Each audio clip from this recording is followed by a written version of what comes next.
Ah, les relations humaines. Je n'ai pas de stats précises, mais je pense que nous passons plus de la moitié de notre temps à gérer les relations avec les personnes qui nous entourent.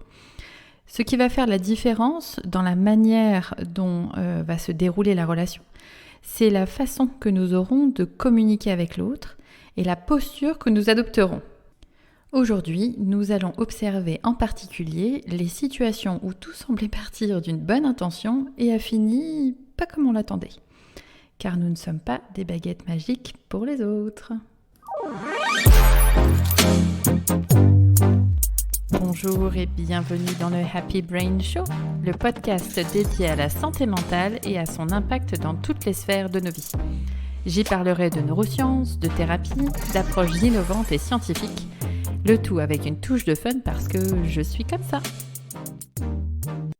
Bonjour, ici Yelena, praticienne et formatrice en thérapie brève. Je suis ravie de vous retrouver pour ce nouvel épisode de Happy Brain Show. Aujourd'hui, nous allons explorer ces situations où la communication s'enraye et où on a l'impression que tout se retourne contre nous alors que nous avions les meilleures intentions du monde. Cela peut se manifester dans toutes les sphères de nos vies, au travail, avec les collègues, avec nos proches, notre famille, notre amoureux, notre amoureuse, etc. Ou encore nos clients quand nous avons un métier qui implique de créer un lien avec lui. Souvent, ce qui se joue et crée des tensions, c'est lorsque nous tombons dans le fameux triangle dramatique, ou le triangle de Karpman, décrit en analyse transactionnelle. Il y a 3 rôles qui sont à prendre dans cette pièce de théâtre. Le bourreau, la victime ou le sauveur. Je vais revenir sur ces rôles un peu plus tard. Je voudrais déjà illustrer le sujet avec un exemple concret. C'est un extrait du film Oui mais, où l'on retrouve notamment Gérard Jugnot dans le rôle du psychologue. Dans la situation, 2 collègues paysagistes discutent en travaillant et vous allez voir que vous allez très rapidement vous remémorer des situations où vous avez vécu un petit peu la même chose. T'as de la chance de pouvoir aller au cinéma. Parce que moi, avec Adélaïde... T'as pas de baby-sitter ? Les bonnes babysitters ne courent pas les rues. J'en connais une bien, si tu veux. Je te remercie, mais de toute façon, c'est trop cher. Il suffit de laisser le bébé à tes parents. J'aimerais bien, mais s'en occuperait mal. Il s'agit de le surveiller pendant qu'il dort. T'as qu'à demander à tes parents de venir chez toi. Ouais, c'est vrai. Oui, mais je suis sûr que ça les embêterait. Qu'est-ce que ça te coûte de demander ? Je connais la réponse. Bon, si tu préfères pas aller au cinéma... Je te l'ai dit, c'est pas si simple. T'es marrant. Je suis sûre que vous pensez déjà à des personnes qui leur ressembleraient éventuellement. Décryptons la situation. Le premier personnage démarre sur les chapeaux de roue. Tu as de la chance de pouvoir aller au cinéma parce que moi, avec Adélaïde... Alors je vous le donne en 1000, on est dans la posture de victime. Toi, t'as de la chance, moi, j'en ai pas, oh pauvre de moi, etc. L'autre personnage répond alors par une question pour essayer de trouver une solution à la problématique énoncée. Tu n'as pas une babysitter ? Et là, pareil, la posture est très facile à trouver, c'est celle du sauveur. Je t'aide à trouver une solution à ton problème. Les échanges se poursuivent et à chaque argument donné par la personne en posture de victime, le sauveur va chercher une solution. Jusqu'au moment où le sauveur se lasse, si tu veux pas aller au cinéma, et il devient alors le bourreau dans la situation. Et la personne qui était en posture de victime continue sur sa lancée et envoie paître son sauveur devenu bourreau en devenant bourreau elle-même. Enfin, vous voyez un petit peu ce cercle sans fin qui se met en place. Donc comme vous pouvez le constater, ces rôles que l'on joue et qui enrayent la relation ne sont pas immuables.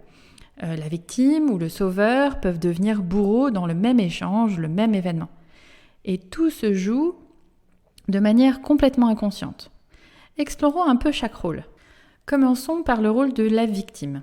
Ce rôle est particulièrement facile à adopter quand nous ne connaissons pas nos besoins et que nous ne savons pas comment les combler. Dans ce rôle, nous avons l'impression que seul l'extérieur peut nous permettre d'aller mieux ou de trouver des solutions. Le pendant à ce genre de comportement est la culpabilisation. On fait inconsciemment en sorte que l'autre se sente coupable, voire responsable de tous nos malheurs, et là forcément ça complique la situation. La deuxième posture est celle du sauveur. Alors, lorsque l'on est naturellement dans l'empathie, c'est un rôle, je vous l'accorde, dans lequel il est très facile de tomber. Et quand on fait de l'accompagnement de notre métier, c'est encore plus facile. Le défaut du sauveur, c'est qu'il intervient alors que l'autre n'a rien demandé clairement. Il propose des solutions ou fait carrément à la place de l'autre, toujours inconsciemment, dans l'espoir lui aussi de récolter soit de l'attention, soit des remerciements, de la considération, et avec cette sensation, cette satisfaction d'être utile. Le pendant de ce rôle est de placer la victime en incapacité. En plus, et on n'en parle pas forcément souvent, mais cette posture donne un sentiment de contrôle au sauveur. Et c'est d'ailleurs ce qui lui a sûrement manqué dans certaines situations de sa vie où il a été lui-même victime. Si on parle du rôle du bourreau maintenant, eh bien celui-ci, il tire son intérêt en déchargeant sa colère ou sa frustration sur la victime. Il est en général dans le contrôle, il décide, il dirige et il n'hésite pas à être dévalorisant, voire même humiliant.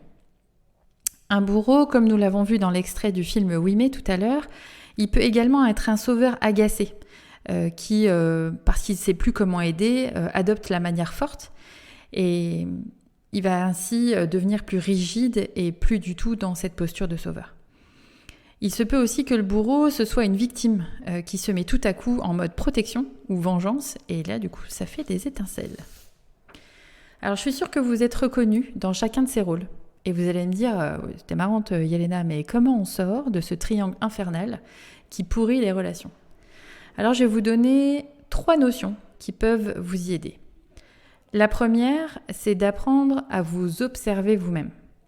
Comme je le disais tout à l'heure, le rôle de la victime, il naît lorsque nous n'avons pas conscience de nos propres besoins et quand nous sommes convaincus que la solution viendra forcément de l'extérieur.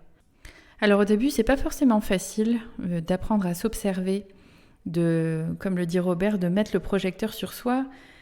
C'est pas un exercice qui est naturel.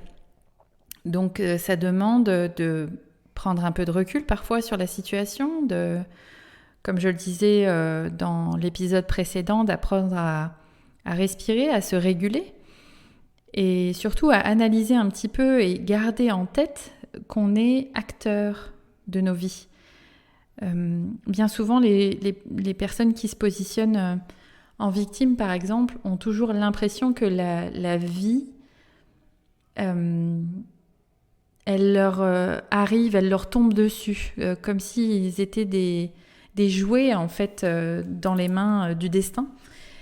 Et ça n'est pas la réalité, ou en tout cas on peut choisir de la voir différemment. Donc comment je me positionne, quelles questions je me pose dans une situation, etc. Tout ça, ça peut changer la donne. Je parlais des besoins et je vais creuser un peu le sujet. Il y a 4 besoins fondamentaux. Je le développerai plus précisément encore dans un podcast, l'épisode 5 ou 6, je crois. Il y a 4 besoins fondamentaux. Le premier besoin, c'est de nous sentir en sécurité. Là où on est et avec qui on est. Nous sentir en sécurité. Si ce sentiment-là n'est pas présent, alors il est impossible de se sentir en équilibre. Et aucun des autres besoins ne peut être en équilibre si celui-là ne l'est pas. Donc ça, c'est la première chose. Le deuxième besoin fondamental, c'est le besoin d'exister en tant que personne. Le besoin de pouvoir s'exprimer, le besoin de pouvoir parler, de pouvoir être là dans un groupe et exister en tant qu'individu, tout simplement. Le troisième besoin, c'est le besoin de légèreté. Alors oui, on a besoin de se sentir en sécurité, on a besoin d'exister, donc tout ça, ce sont des besoins qui mettent comme une rigidité un petit peu. Je ne sais pas si vous vous en rendez compte, mais ça devient comme rigide un peu.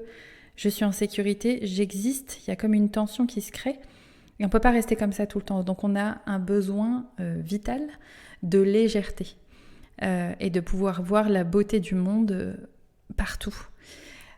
C'est aussi ce qui nous inspire, c'est ce qui naît quand on apprend des nouvelles choses, quand on ressent de la joie, etc. C'est vraiment ça. Et c'est ce qui va nous nourrir en dopamine, ce que je citais la dernière fois.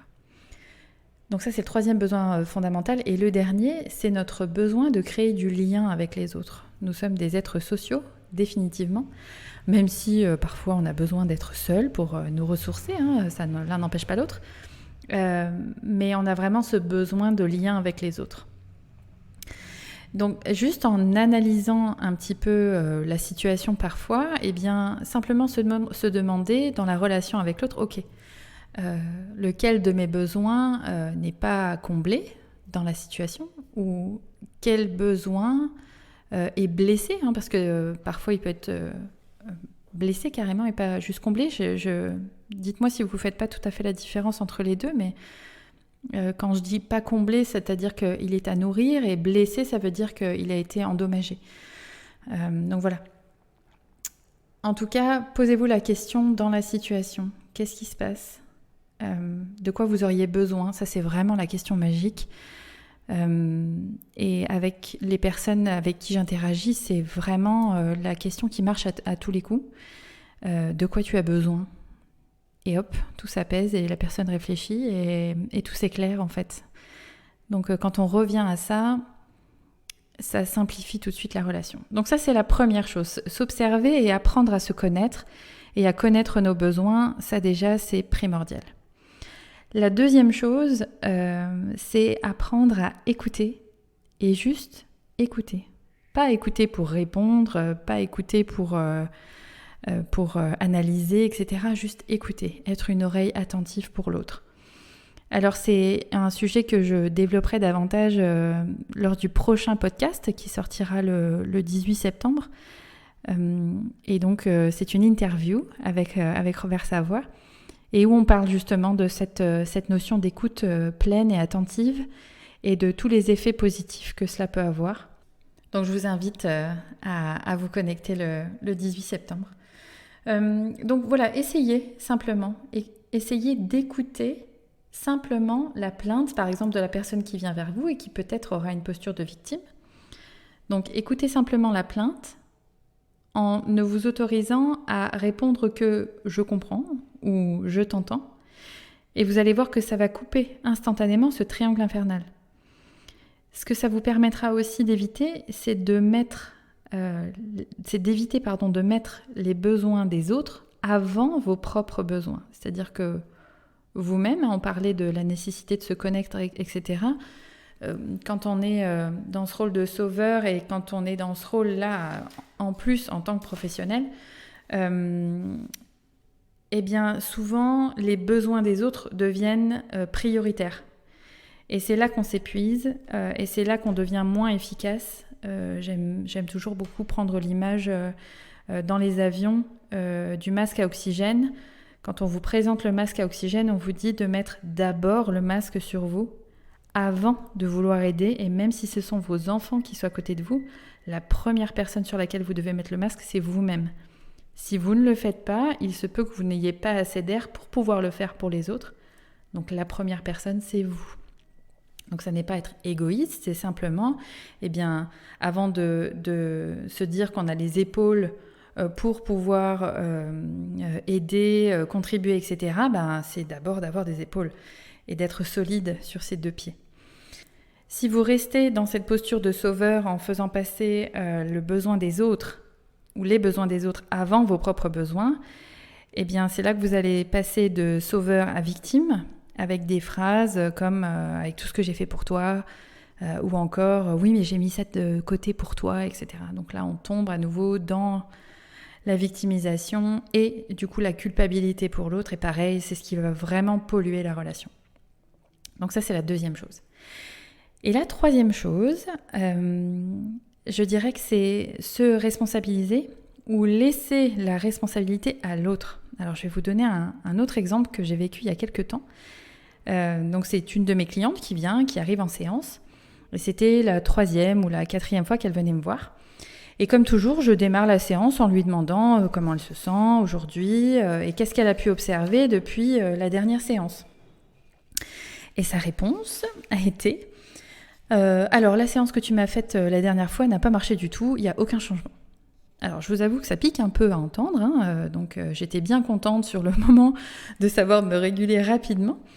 Mais depuis cette expérience, je n'ai plus jamais eu ce genre de remarques avec mes clients. Alors, pas parce que j'ai bossé comme une dingue pour me rattraper avec elles et que je me mets encore plus la pression maintenant quand j'accompagne quelqu'un. Non, c'est pas ça. Ce qui a changé, c'est que je pose le cadre. C'est-à-dire que quand une personne vient me voir, je définis bien avec elle quelle est la problématique sur laquelle elle veut travailler et j'annonce tout de suite la couleur en disant « Ok, je ne suis pas une baguette magique, même si j'aimerais beaucoup que ce soit le cas. Ce que je vais faire avec vous, c'est que je vais vous accompagner. 5% du travail sera le mien et 95% du reste, ce sera le vôtre. » C'est-à-dire que je laisse la responsabilité à la personne de son bien-être. Je ne suis pas là pour la sauver. Je n'ai pas de formule magique qui lui permette, en sortant de mon cabinet, de se sentir hyper bien dans ses baskets. J'adorerais, vraiment. Là, je vous assure que j'en ferai passer du monde tous les jours dans mon cabinet.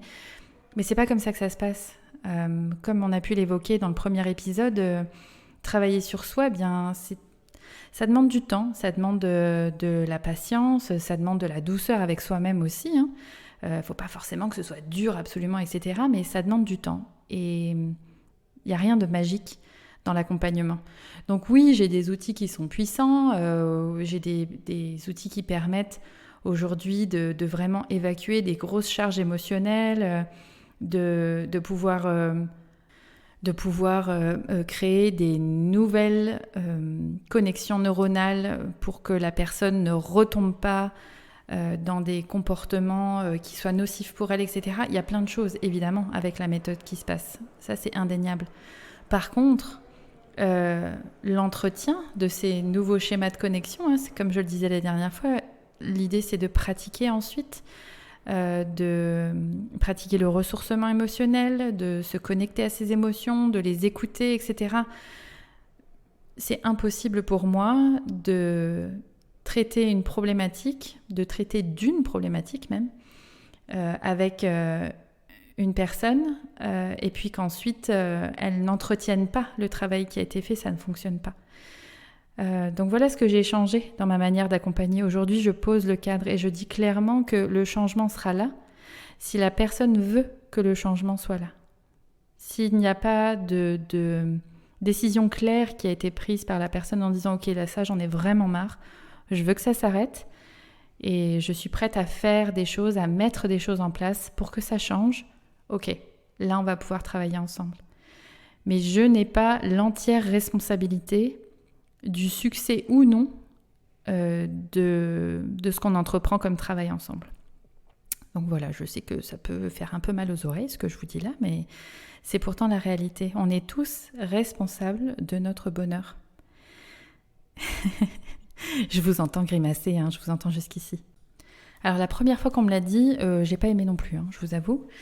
Quand on m'a parlé de responsabilité, c'était en plus dans une situation où je m'étais sentie trahie dans l'événement et la personne me dit « Ok, on est trahi quand on a commencé par se trahir soi-même. » Alors là, je réfléchis, je me dis « Comment ça ? Attends, c'est la personne qui me trahit, mais moi, je suis responsable, qu'est-ce que c'est que ce truc ?» Et là, avec juste quelques questions, la personne me dit « Ok, est-ce qu'il y a déjà eu des situations avec cette personne-là, où tu t'es dit à l'intérieur non, mais où tu as dit oui à la personne ?» Bon, là, ça commence à faire écho déjà. Et à quel moment est-ce que tu peux repenser à des moments où tu t'es trahi toi-même ? Et là, ça a fait tilt, effectivement. En me trahissant moi-même et en achetant la paix, eh bien, j'ai ouvert les portes pour qu'on me trahisse, en fait. Donc oui, c'est vrai, c'était vraiment pas cool à entendre, mais ça m'a vraiment fait cogiter et effectivement, quand on ne pose pas nos limites, eh bien forcément, ça invite l'autre à tenter de les dépasser. Donc voilà. Donc si je devais résumer tout ce qu'on s'est dit jusqu'à maintenant, eh bien je vous dirais de vraiment vous observer dans les relations, de voir quand ça commence à être conflictuel, en fait, si vous n'êtes pas justement dans un triangle dramatique, si vous êtes dans le rôle de la victime, si vous êtes dans le rôle du sauveur ou du bourreau, observez ça. Et puis, pour revenir sur les 3 choses qui peuvent justement vous permettre d'éviter de tomber dans ces travers-là, eh bien, la première chose, c'est de vous observer et de connaître le mieux possible vos besoins. Plus vous allez vous connaître et plus ce sera facile. La deuxième chose, c'est d'apprendre à écouter et écouter seulement, pas juste pour répondre. Et la troisième chose, c'est de se responsabiliser ou de laisser la responsabilité à l'autre pour justement éviter de tomber dans ces rôles-là. C'est-à-dire que si c'est ma responsabilité, ok, donc j'ai le droit de pester, j'ai le droit de pas être contente parce que j'ai loupé un truc, mais je peux pas rejeter la faute sur l'autre ou je peux pas demander absolument à l'autre de m'aider si c'est pas son problème. Et de l'autre côté, voilà, de laisser l'autre avec sa responsabilité. Et justement, quand il vient nous voir avec des plaintes ou des choses comme ça, de dire « Ok, écoute, je t'entends. De quoi tu as besoin ?» Et peut-être que la personne va formuler une aide et qu'elle va dire qu'elle veut être aidée. Et là, du coup, elle l'aura formulé. Et ça ne sera pas juste vous qui aurez dit « Ah, t'as ce problème-là, bah viens, je te donne un coup de main, en fait. » Donc voilà, ça change la donne vraiment. Donc je vous invite à tester ces expériences-là. Et puis, je serais ravie d'avoir vos commentaires là-dessus, vos partages d'expériences, parce que je suis sûre, forcément, que voilà, ça va vous parler un petit peu tout ça. Et puis, écoutez, je vous donne rendez-vous lundi prochain. Donc, comme dit, une belle interview avec Robert Savoie, où on va parler de l'écoute pleine, de l'écoute pleine d'amour, en fait. Et c'était vraiment une très très belle expérience que de l'interviewer, donc j'ai hâte que vous découvriez aussi. Donc merci encore pour votre écoute, merci pour vos partages, ça me touche toujours beaucoup, et puis merci pour vos messages, vous êtes franchement adorables et ça me pousse à continuer encore. Donc je vous dis à très vite, et puis rendez-vous le 18 dans Happy Brain Show. Bye!